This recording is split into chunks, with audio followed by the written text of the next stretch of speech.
If there's one thing I've learned in this life, it's that boldness is a solution to all the social problems you have. Whether with girls, friends, or work, the moment you acquire the skill of boldness, your entire life will change. And in this video, I'm going to teach you how to reach the highest level of boldness that any human can reach on this planet using Friedrich Nietzsche's revolutionary method. But I must tell you first, I'm not here to teach you how to be bold just so you can introduce yourself to a group of people or talk to a girl you like. I'm here to teach you how to develop a crazy amount of boldness. The kind of boldness that makes you walk into a CEO's office without an appointment and walk out with a job offer. If that kind of boldness seems hard to you or like something you shouldn't have, I promise you that by the end of this video, your perspective on it will completely change. So make sure you subscribe and hit that notification bell, because I'm dropping advanced psychological techniques like this every single week that most people will never hear about. Now let's dive into Nietzsche's method. Let me first explain to you why boldness is everything. If we go back in time to an era when societies were made up of tribes, the bold man was the strongest man. If there was a strong man, he was simply capable of doing anything he wanted and saying anything he wanted without fearing anything. In other words, he was bold. This mindset, despite thousands of years passing, still exists within us to this day. If there's a group of people sitting together and one of them does something bold, everyone around him instinctively feels that he is the strongest person in that group. And here I want to pause and give you a golden rule I want you to remember for the rest of your life. The way you act is the way people see you. When you act in a bold way, you present yourself as if you're the strongest person in the group, as if you're the leader of that group. And when people see you behaving like that, they naturally begin treating you the same way. If you want people to trust your decision, all you have to do is trust that decision first. This is human nature, and that's why, my dear friend, when you finish this video and acquire the skill of boldness, your entire life will change. So now that you understand the power of boldness, let me introduce you to a man who understood this concept better than anyone else in history, Friedrich Nietzsche. This German philosopher didn't just talk about boldness. He lived it, breathed it, and created a complete system for developing it. Nietzsche had a term for the kind of person we're trying to become, the Übermensch or Overman. This isn't about being superior to others in an arrogant way. It's about becoming superior to your own fears, your own limitations, your own social conditioning that keeps you small and timid. Nietzsche said something that will blow your mind. What does not kill me makes me stronger. But most people completely misunderstand this quote. They think it's about surviving hardship. But Nietzsche meant something much deeper. He meant that every time you face your fears and act boldly despite them, you literally become a stronger person. The philosopher understood that most people live what he called a slave mentality. They're slaves to what others think, slaves to social expectations, slaves to their own fears. But the bold person, the Übermensch, has what Nietzsche called master morality. They create their own values. They decide what's right and wrong for themselves, and they act according to their own will, not the will of society.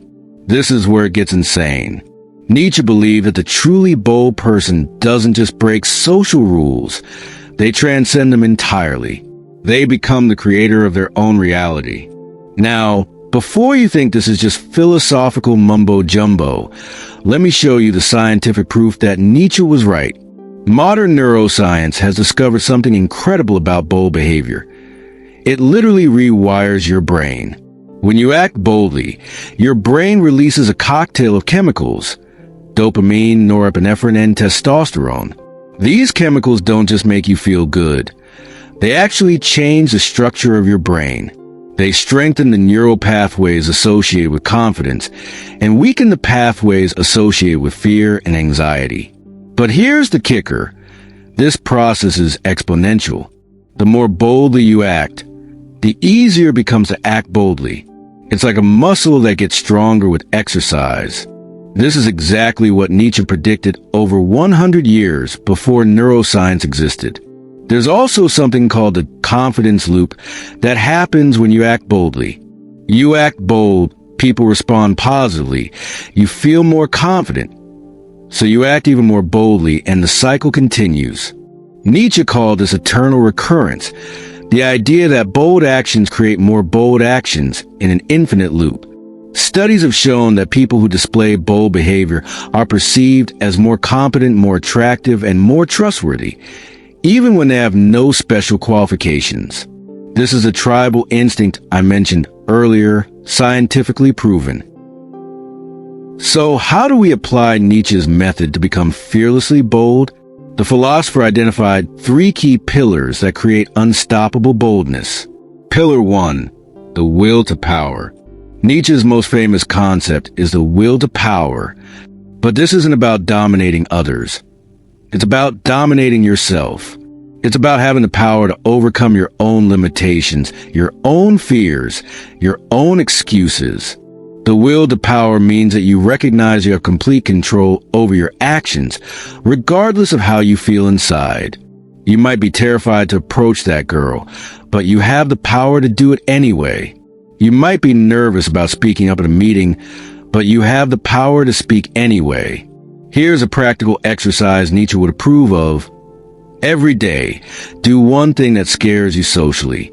Not dangerous things, but things that challenge your comfort zone. Start small.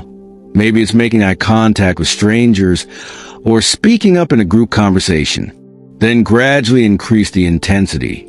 The key is to act despite your feelings, not because of them. Most people wait until they feel confident to act confidently. But Nietzschean boldness works the opposite way. You act confidently until you become confident. Pillar 2, amor fati, which means love your fate. The second pillar is Nietzsche's concept of loving your fate. This means accepting and embracing whatever happens when you act boldly, whether it's success or failure, acceptance or rejection. This is where most people get boldness wrong. They think being bold means you always win, you always get what you want.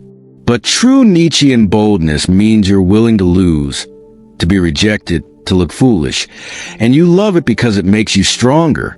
When you approach a girl and she rejects you, instead of feeling defeated, you feel powerful because you had the courage to try. When you speak up at a meeting and your idea gets shot down, you feel proud because you express your authentic self. This mindset is absolutely revolutionary because it removes the fear of negative outcomes. If you love your fate, no matter what happens, you become literally fearless. Here's an exercise. For the next week, every time something doesn't go your way socially, say to yourself, amor fati, and find one reason to be grateful for that experience.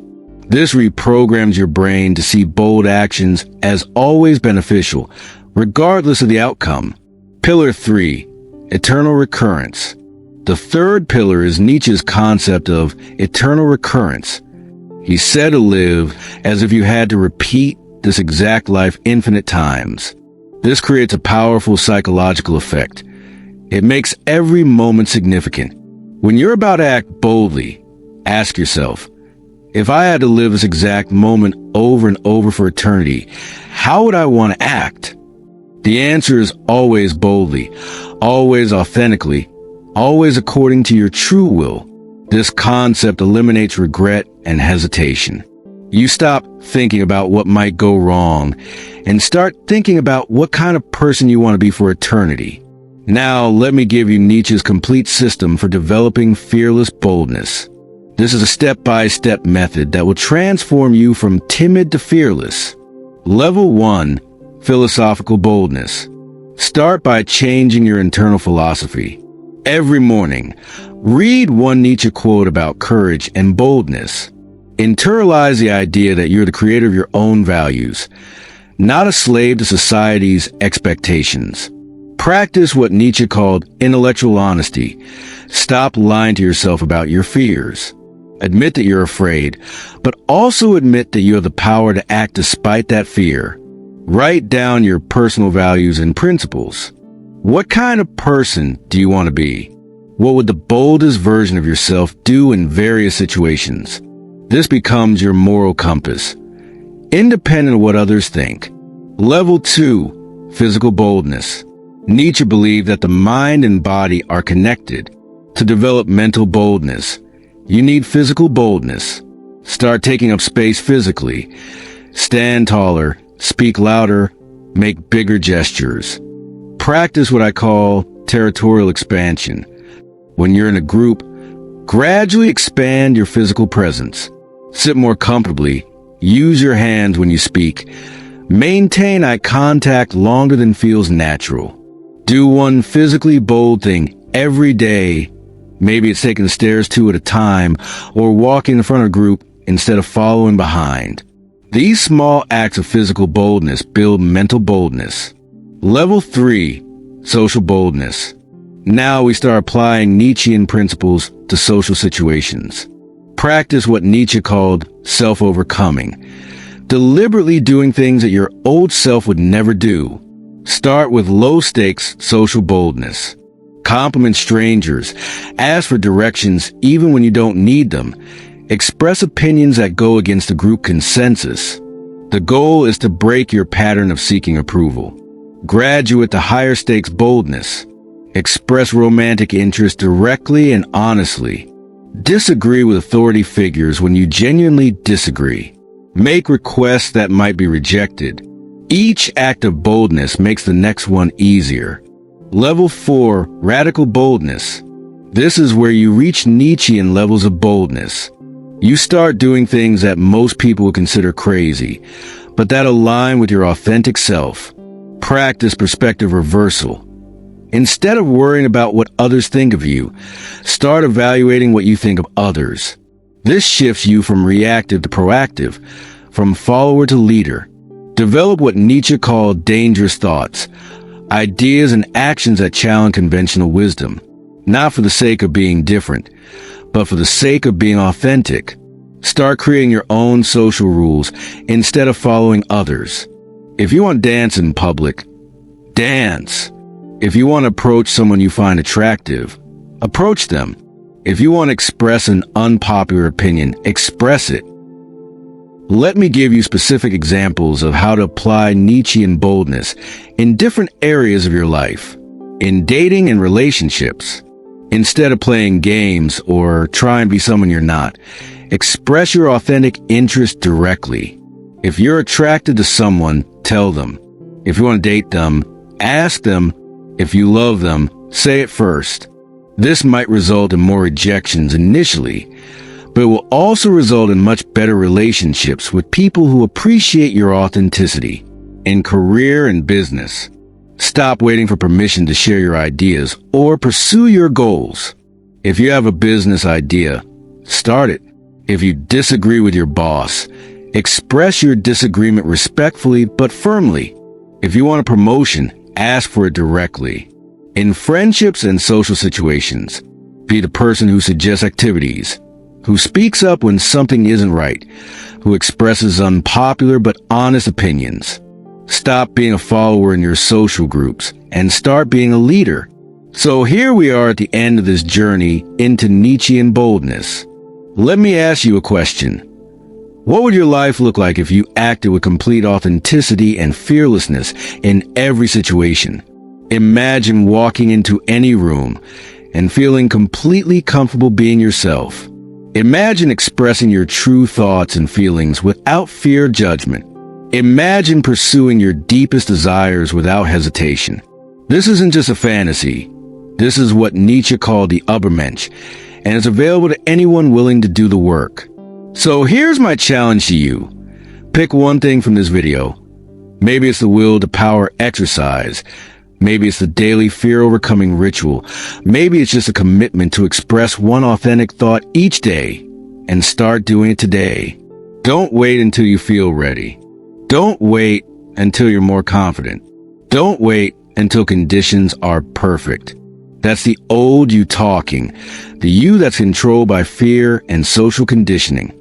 And if this video has inspired you to start your journey toward fearless boldness, Make sure to subscribe to this channel because I'm going to be sharing more advanced techniques for social mastery, confidence building, and authentic self-expression.